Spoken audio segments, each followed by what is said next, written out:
নবসন্ধিয়া ladies অর্গানাইজেশনের উদ্যোগে সাবান এক্সিবিশন হয়ে গেল কলকাতার এক ব্যাংকয়েটে।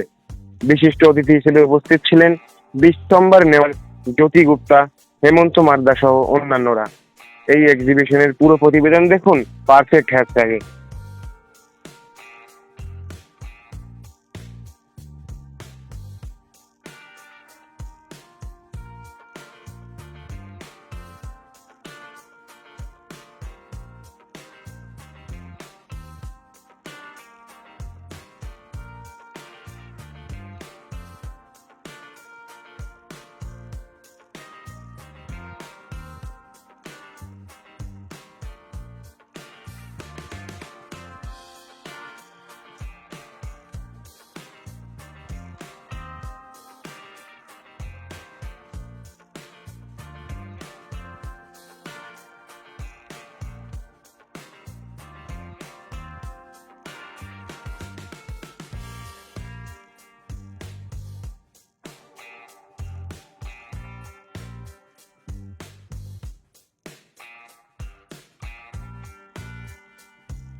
नव संध्या का प्रोग्राम हम एवरी मंथ करते हैं। 1 मंथ हमारा बोर्ड मीटिंग होता है जिसमें 60 मेंबर्स हैं।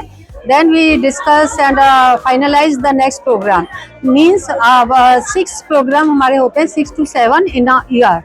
एक साल में प्रोग्राम होते हैं। एंड सुंदरबन में हमारी एक बहुत बड़ी एक्टिविटी होती है फॉर वुमेन ओनली, और हैंडीकैप के लिए हम एक बड़ी एक्टिविटी करते हैं, छोटी मोटी नहीं लेकिन बड़े स्केल में करते हैं। वो हमारी 2 एक्टिविटी रहती हैं। जब भी एग्जीबिशन में कुछ पैसा अगर फंड बचता है जब मेंबर्स का, तो वो पैसा हम सुंदरबन में ही उन लेडीज के लिए हेल्प में लाते हैं जहाँ जो फिजिकली हैंडीकैप है उनके लिए करते हैं 2 प्रोग्राम। और प्रोग्राम्स हमारे जो कल्चरल प्रोग्राम ये ज़्यादा रहते हैं, dance competition, singing competition, fashion show, ये सब कल्चर प्रोग्राम हमारा रहता है हर प्रोग्राम। और अपकमिंग प्रोग्राम क्या है?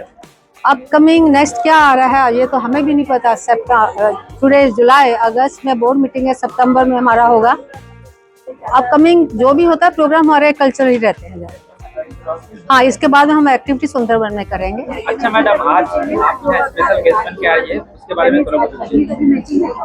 मैंने ये नव संध्या, ये विमेंस का मैंने ये बहुत पहले ही सुना था। ये बहुत सालों से ये ऑर्गेनाइज करते आ रही हैं। इनके इंस्टॉल, हर इंस्टॉल अपने आप में बिल्कुल अलग है, बिल्कुल बहुत खूबसूरत है।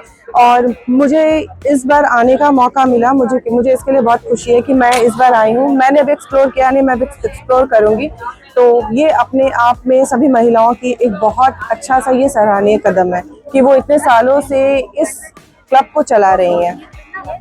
आपका एक पॉडकास्ट चैनल है तो उसको लेकर हमारा जो पॉडकास्ट चैनल है ग्लो टॉक्स विद दिया एंड ज्योति, और ये हमारे YouTube में हमारे 3 एपिसोड आ चुके हैं, जिसमें हम हमारे जो गेस्ट आते हैं वो किस तरह से वो एक मतलब वो उस जगह तक कैसे पहुँचे हैं उनके बारे में हम उनसे सारा कन्वर्सेशन हमारा होता है। उनकी जर्नी बहुत इंस्पायर वाली होती है, जिनको लोग देख करके बहुत इंस्पायर होते हैं। तो हमारे पॉडकास्ट चैनल में बस यही है हमारा कि हमारे गेस्ट ऐसे आते हैं जिनकी लाइफ जर्नी अपने आप में बहुत इंस्पायर करने लायक होती है। प्लीज़ आप लोग भी देखिए और हमें सराहिए।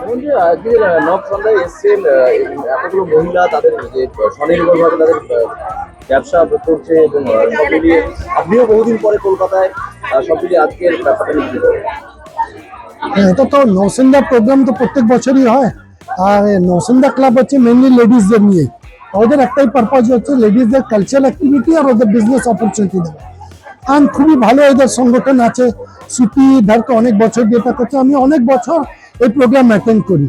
আর একটা কথা হচ্ছে, যে বছর অ্যাটেন্ড না করতে পারে আমার মনে একটা থাকে যে আমি কিছু একটা মিস করেছি। লাস্ট 2 বছর দিয়ে মিস করছি। এবছর চান্স আছে কি আমি 2 দিন আগে কলকাতা একটা কাজে এসেছি, সুতি আর বললো আপনাকে থাকতেই হবে। আই গট দিস অপরচুনিটি, আমি এসেছি, খুব ভালো লাগছে। অনেক পুরনো জানাশোনা জন আছে, অ্যান্ড সব দিয়ে ভালো আছে, অনেক নতুন লোক এসেছে। এটা মানে এই সংগঠন যেটা আছে সোশ্যাল অর্গানাইজেশনটা খুবই ভালো বাড়ছে। খুবই ভালো লাগছে। এবং মেয়েদের এগিয়ে যাওয়ার জন্য কি বলবেন? এবারে আগে থেকে তো অনেক এগিয়ে গেছে মেয়েরা, আরো এগিয়ে যাওয়ার জন্য কি না, বলবেন? এগিয়ে যাওয়ার বলবো কি, মেয়েদের উপরে তো সংসার আছে। আপনি তো জানেন তো, যদি টাকা দরকার আছে মা লক্ষ্মী, যদি বুদ্ধি দরকার আছে মা সরস্বতী, যদি আরো কোনো যে সবই তো মাই আছে। আমরা তো মার আশীর্বাদ, আর জীবনে আগে বেরোতে হলে মা বোনের আশীর্বাদ দরকার। ওদের আমরা কি বলবো, ওদের আশীর্বাদ দরকার আছে সব জায়গায়। আর লাইফে এগোতে পেরে লাইফ পার্টনারও তো আমাদের ওয়াইফ যেটা আছে ওই তো মেয়ে আছে। আর আমরা কিন্তু কলকাতা মিস করছি। আমি মিস করছি কলকাতাকে, কলকাতা মিস করছে কি না করছে জানি না, আমি কলকাতা সব টাইমই মিস করি। আর কলকাতায় কিছুক্ষণ আগে একজনকে বলছিলাম কি, জিজ্ঞেস করলো সবচেয়ে বেশি কি মিস করি, তা বলে কলকাতায় যেটা একটা আড্ডা হয়, সকাল সকাল একটা ভাড়ে চা খাওয়া হয়, সেটা দুনিয়াতে আমি কোনো জায়গায় পাইনি, যেটা কলকাতায় চা আছে। এখানে এসে আমি কত কাপ চা খেয়েছি আমি বলতে পারবো না। আর কলকাতার বন্ধুদের কতটা মিস করছেন? আর নিশ্চয়ই তো, আমি তো জন্ম আমার এখানে হয়নি, কিন্তু আমি তো ছোটবেলা দিয়ে কলকাতায় থেকেছি। তো কলকাতাতে আমি বিজনেস এখানে শিখেছি, পড়াশোনা এখানে শিখেছি, বিয়ে আমার এখানে হয়েছে, বড় এখানেই হয়েছি, কালচারাল ফিল্ড এখানেই আছে। তো সেটা ন্যাচুরালি, এটা আমার মানে আপনি যেটা বলতে পারেন মানুষের ভিতরে রক্তের মতনই আছে এটা। অ্যান্ড বেশি মিস করছি বেঙ্গলি কালচার, সেটা দারুণ, মানে আই অলওয়েজ মিস।